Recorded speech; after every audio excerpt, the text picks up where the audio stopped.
ละตอนนี้สปีกเกอร์ของเราพร้อมแล้วนะคะขอเสียงปรบมือต้อนรับสปีกเกอร์ท่านนี้ค่ะคุณชาคริตลิขิตขจรค่ะ Senior Software Engineer จาก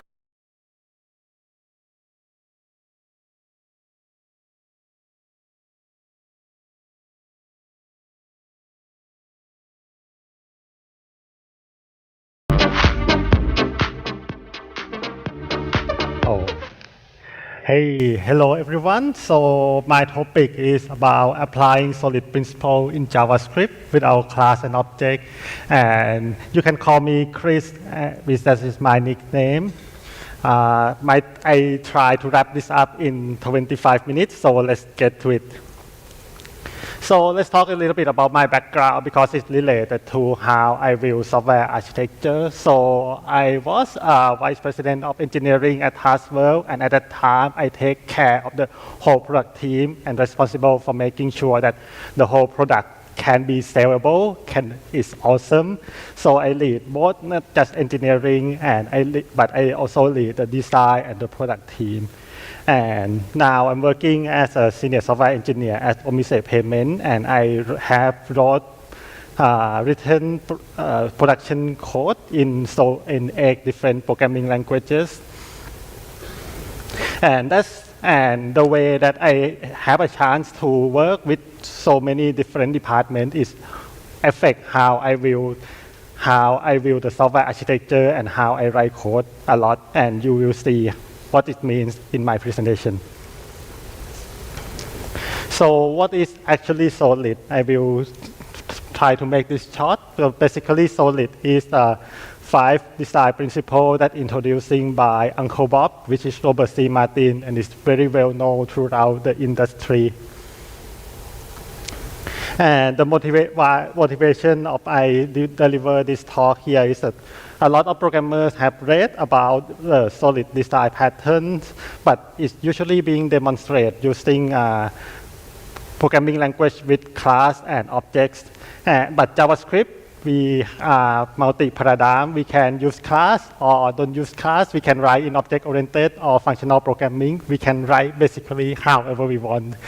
And so let's explore the alternative way of implementing solid principle, but not using class and objects at all. And by doing that, you will see the core content of what solid principle actually means. Yep. So let's first talking about single responsibility principle. And it's basically say that every module, every class, or every function should have just a single responsibility. And this is a very hard principle to absorb and to consume because it's hard to define what is actually mean by single responsibility. And so let's take a look at an example now. Let's say that we have a requirement where we need to create a HTTP endpoint to register a new user, and the password minimum should be 4 characters, so user cannot create a user account that have very short password at all. And here how is the simplest way to write is using Express, and we have a username password. We check for the length and return 422, and password is too weak. And if it's not, then we just register the user, then we return success response. And if we write code like this, then what happens is there's times where people from different departments will come to you and ask, what is the current password policy, and should we strengthen it from security team? And there's a business team can come to ask, okay, should we just gather more information before register any user? Then let's ask for company name, let's ask for country, etc., etc. And whenever you talk to one department, right, you talk to security team, and you see that in one function you have bunch of related code and unrelated code clustering together. And it's hard now, if you come to the meeting with these teams, it's hard to tell exactly what happened in the meeting room by looking at the code. Now there's 2 completely separate reasons to change. One is, okay, now we have a new password policy that's coming from security team, or we need all information on register come from the business team. And so let's separate it out to two subcomponents, whether it's class or function. And so surprisingly, what I have ended up with when I try to apply this principle is I come to realize that the reason to change is source of change, or put it simply, is about the people that you communicate with. And now if you separate to class or to function, then you talk with the business team, and then you say that, okay, when I talk to this guy, then I need to look at the user registration class. And when I talk to security team, I just open the code and I open the file in the password class. And now you have the whole context of each team inside your single coding file. And surprisingly, I found that when I come to that realization and I do this presentation, I ended up see that Uncle Bob, the originator of Solid Principle, also come to the same conclusion that I found, that he said that the purpose of single responsibility is have different C-level executive responsible for different things, which is interesting. And I'm happy that I come to the same conclusion as him. Okay, so let's see how can we implement this. For this principle, I will compare on how we can do it with class and we can do it without class, and you can see the different approach. So with class, then you create a user validation class that's responsible for validate input, and you open this class whenever you talk to front-end team, and front-end team asks about, okay, what kind of input are we receiving? And you have any class is a password class, and you open this class whenever you talk to security team, and they ask about how do we store the password and how strength is our password. And you have another class called the user data class, which is responsible for saving data to the database. And you can open this class whenever you talk with the database administration teams, and you can see the whole context of how we use the database system. And you have the whole flow being composed in the controller, which is one object that's responsible for composing the whole flow. Okay, let's see how can we do this with our class. It's very simple. You have a bunch of functions, but the same concept. So you have 3 functions, and each function is the one that you look when you talk to each team. Now you have a password validate registration, and save user. So it's the same concept. It's just instead of using class, you separate it using function. And to compose it, you use the pattern call. You can use the pattern called higher order function, which take a bunch of functions and create another functions. And you can see that it's put, it validate using the validator here, and after validation pass, it execute business logic using the controller, which is another function, and it return to OO. And then you just use this compose function called create handler, and you put it into the express. It's basically the same separation, just a different style of doing things. And what I found about not using class is encourage the incremental development. And what I mean by encourage is that, let's say you have the small apps, you put everything inside just one big function, and now you becoming larger, you want to separate the concerns to different concerns, and you can just see that you can just move this 2 line here, you can just move this 1 line here, and then you can just write the higher order function and replace it with this higher order function, and you can see that it's just you can basically just move code around, and you can separate the concern just like that.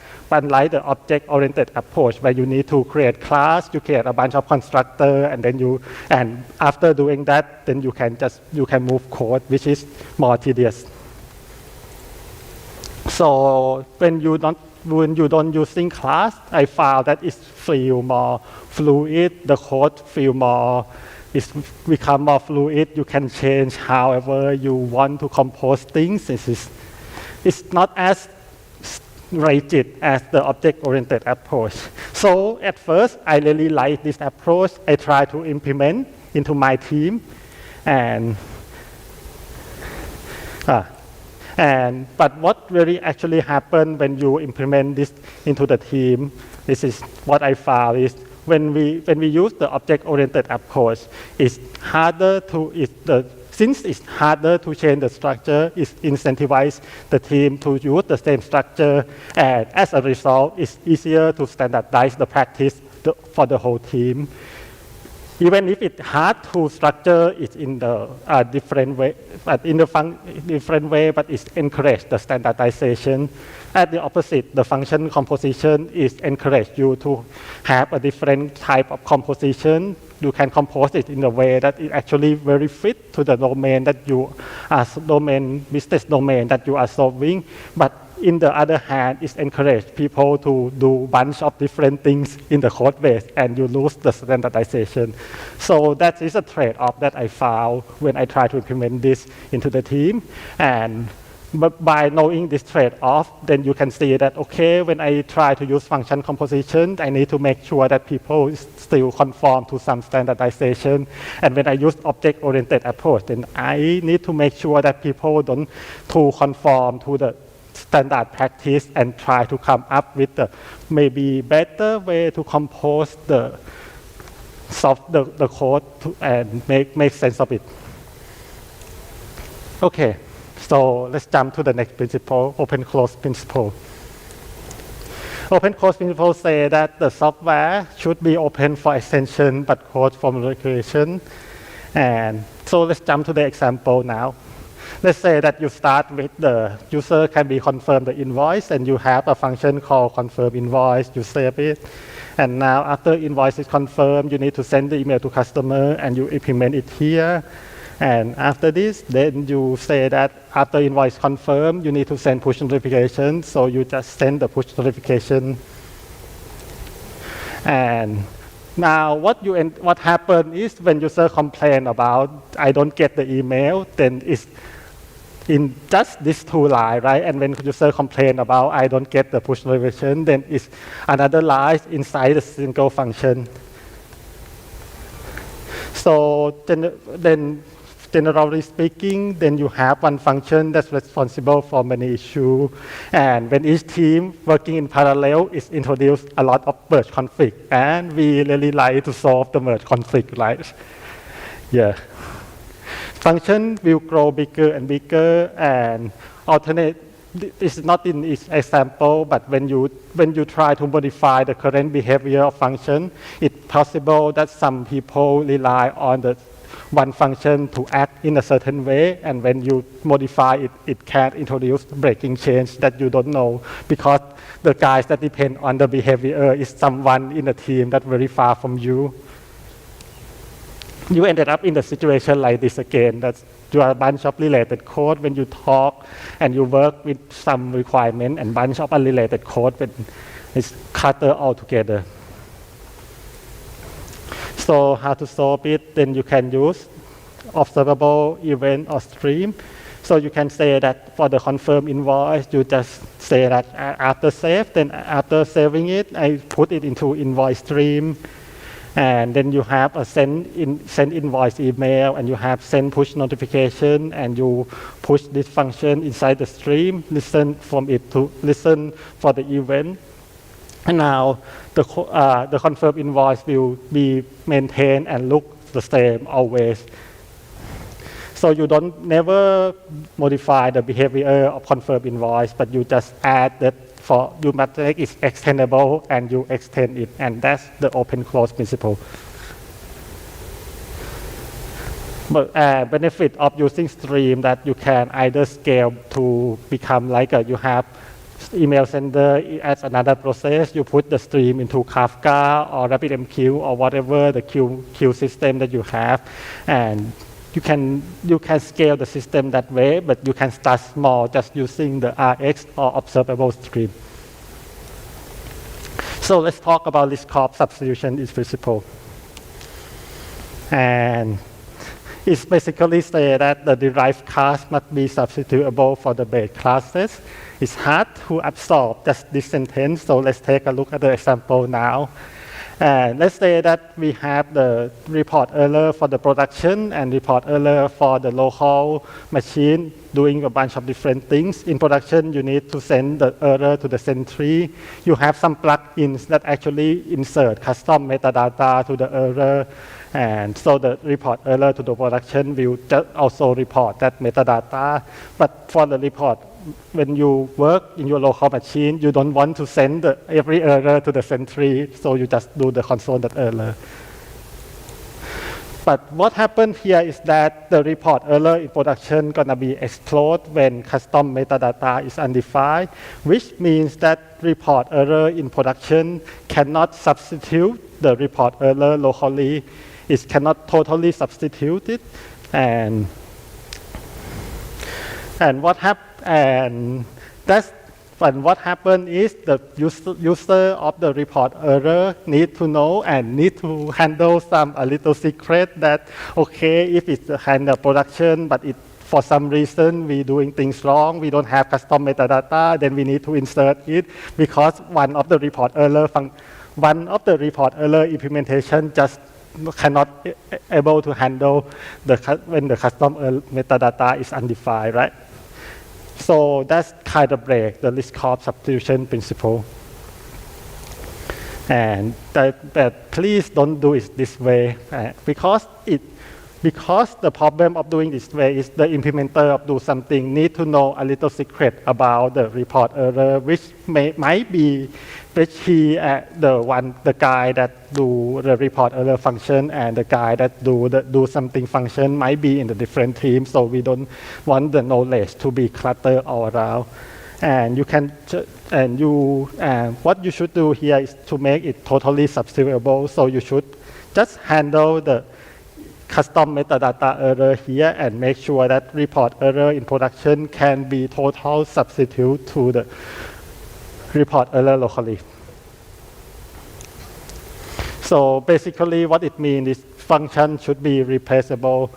This example is not so common because we don't use the pattern a lot, but it's more common when you have bunch of React components that you need to render based on okay, if they are admin, then render this component. If user is just a user, then render another component. And you need to make sure that in every cases possible, this admin page and this user page should be substitutable, and there's nothing that everything that works with user page should work with admin page, and everything that works on admin page should work in user page too.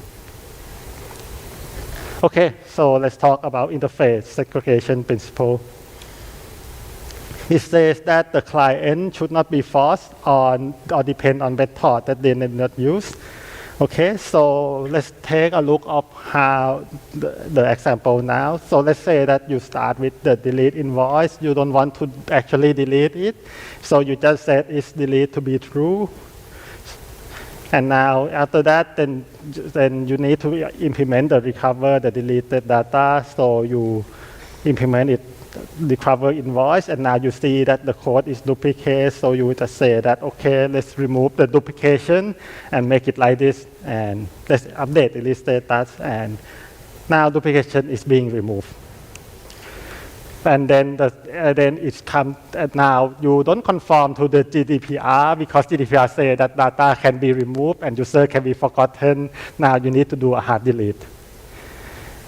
And if you still try to conform to this, you might end up that, okay, let's put another parameter here, which is a hard delete. And if it's hard delete, then you just remove the whole thing. And if not, then you just change the Boolean here, change the is delete here.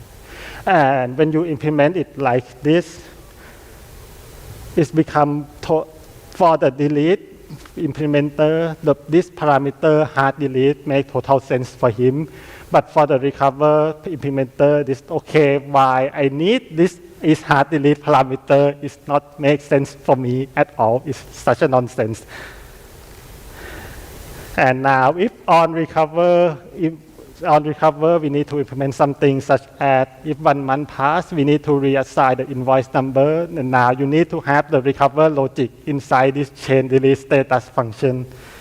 And you ended up in this again that it recover some, when you want to know how we recover things, you need to look a bunch of related code. And when you want to know how we delete invoice, then there's also related code and unrelated code cluster altogether again.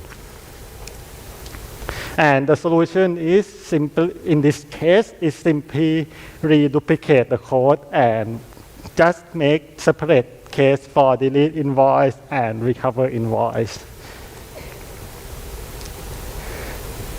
And the takeaway here for this principle is function parameter should make sense for the majority of customers.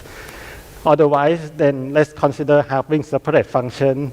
And I saw that a lot of times that this principle is violated is because people, as I showed in my example earlier, when you try to reduce the duplication, but then then the new requirement come and you don't deduplicate the code, but you try to conform to the current structure and don't think, but you don't look back and see that, okay, is it still makes sense to do it this way? Should we reduplicate the code? Then you are likely to violate this principle.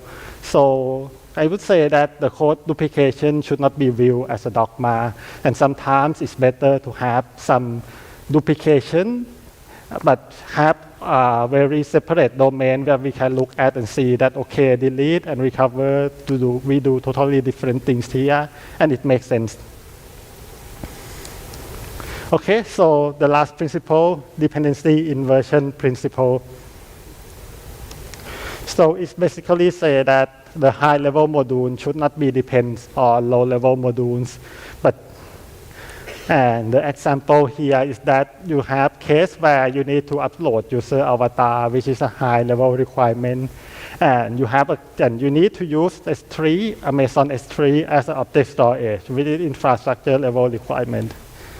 And okay, so you can start simple, right? And you have a class user, you implement the upload avatar, and in this principle, I will compare how you do it in class and do it without class. And with class, then you just have S3 and upload file, and without class, then you just also do the same things. But now the next requirement come, and you need to be able to store in the Google Cloud Storage as well. And the naive implementation is you just have if, right? If the config is S3, then we use S3, and if not, then we just use Google Cloud. And it's the same for class and function. The problem about this naive implementation is now the upload function implementer need to know about the deep infrastructure, whether we use they need to know that we use both S3 and use Google Cloud Storage. So it's